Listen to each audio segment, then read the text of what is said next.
driving, right? Very good. Good. I want to get out there and spend the whole summer on the course. Excellent. No more clinic.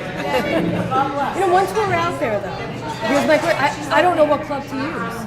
Well, every club in your bag is supposed to theoretically go a different distance. The shorter the club is, the less distance it's going to go, for two reasons. A short club has a higher loft. Here, do you want to take this? Great, thanks, Joni.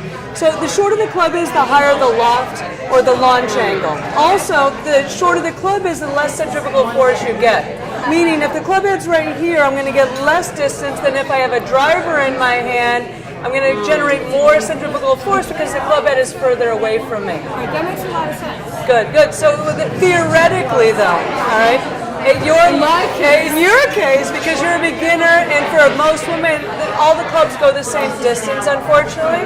And the reason for that is when you strike the ball, the side of the ball actually caves in. If you watch a golf tournament on TV, yeah, it caves in. It's like a racquetball, only much more sturdy. Clearly, it's got a hard cover. Okay, the ball, the club head speed that you generate is supposed to cave the side of the ball in, and the ball's going to shoot off the club. For most beginners, they don't have enough club head speed or strength in their forearms to cave the side of the ball in, so the ball's not going to shoot off the club.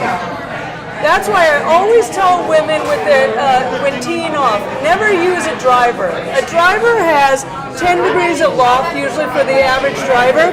You're not compressing that ball hard enough to get it to shoot off like an airplane and then rise. So what I'd rather have you do is use a 3-wood, like a 15-degree 3-wood, or a driver that has maybe 13 degrees of loft. And here's why. Here's my analogy. Joni, if I'm squirting you with a hose, I can squirt you right here and have that water traveling almost parallel to the ground. But as you run away from me, what do? I raise that hose up. To reach me. Exactly. As opposed to chasing her, right. And as I raise it up, the water travels further. Well, that perfect launch angle is a 3-wood. And then if you ran just a little bit further from me, I might raise that hose up just a little more, and now the water doesn't travel as far. If anything, it travels back at me. That's a 5-wood. So because you don't have a lot of strength, you don't have the skills yet, we want you to use a 3-wood off the tee so that the ball launches at that perfect angle where that ball is going to go the furthest.